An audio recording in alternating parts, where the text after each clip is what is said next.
இன்றே டவுன்லோட் செய்து உங்கள் ஃபேவரட் ஷோக்களை என்ஜாய் பண்ணுங்க. வேண்டாம் சீனு, வேண்டாம். உன் பேச்சை எதுவுமே நம்புறதா இல்ல. ஏண்டா, உன் அப்பா ஹாஸ்பிட்டல்ல இருக்கும்போது அந்த வலி எப்படி இருந்துச்சுன்னு உனக்கு தெரியுமா? அதுக்கெல்லாம் காரணம் யாருடா? அந்த மாயா தானே?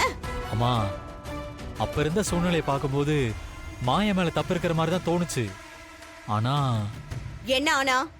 என்னடா ஆனா? ஏதோ ஒரு வகையில தனா கதிரை ஏத்துக்கலையா? நீங்களே சொல்லுங்க. கதிருக்காக அவன் நம்ம வீட்டை விட்டு வெளியே போலியா? இதெல்லாம் பார்த்ததுக்கு அப்புறம் தாமா எனக்கும் மாயா மேல இருந்த கோவம் போச்சு. நீங்களும் மாயாவை மன்னிச்சு ஏத்துக்கோங்கம்மா. இங்க பறிச்சினோ, நீ வேணா அவளோட சேர்ந்து இருந்துக்கோ. அவளுக்கு பூவு, அல்வா, இனி என்னெல்லாம் வாங்கி கொடுக்க முடியுமோ எல்லாமே வாங்கி கொடுத்துரு. ஆனா என்னால அப்படியெல்லாம் மன்னிச்சு ஏத்துக்க முடியாது. அவளை சாகுற வரைக்கும் என்னோட மருமகளை ஏத்துக்க முடியாதுடா. அம்மா அம்மா அம்மா, ஒரு நிமிஷம்மா. அம்மா சொல்றத. அத்தை உன்னை கூப்பிட்டு என்ன பத்தி பேசிருப்பாங்க. எதுக்கு அவளுக்கு இதெல்லாம் வாங்கிட்டு வரேன்னு கேட்டிருப்பாங்க. கரெக்டா? ஆமா. அவங்க இன்னும் உன்னை புரிஞ்சுக்காம. சீனு, அத்தை வேணா என்ன புரிஞ்சுக்காம இருக்கலாம்.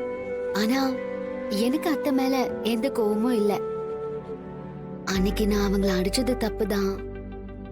ஆனா அவங்க அப்படி பேசினதுல ஒரு செகண்ட் நான் என்னைய மறந்து அப்படி பிஹேவ் பண்ணிட்டேன். மத்தபடி எனக்கு அவங்க மேல கோவம் எல்லாம் இல்ல. அவங்க உனக்கு மட்டும் இல்ல, எனக்கும் ஒரு அம்மா மாதிரி தான். நீ உங்க அம்மா மாதிரி நினைச்சு பேசுற.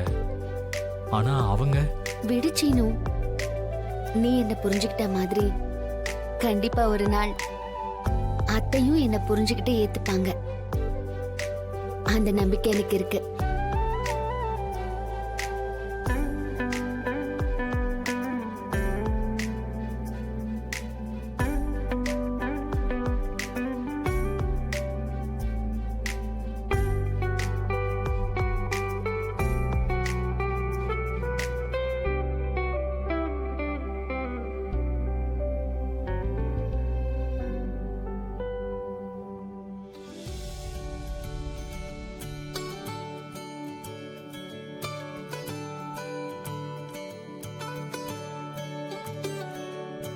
சீனு, இன்னைக்குதான் என்ன நீ ஆசையா கட்டி பிடிச்சிருக்க. ரொம்ப நாளா உன்னை உன்கிட்ட கேட்டுட்டே இருக்கேன். யாரும் இல்ல, தைரியமா கொடு.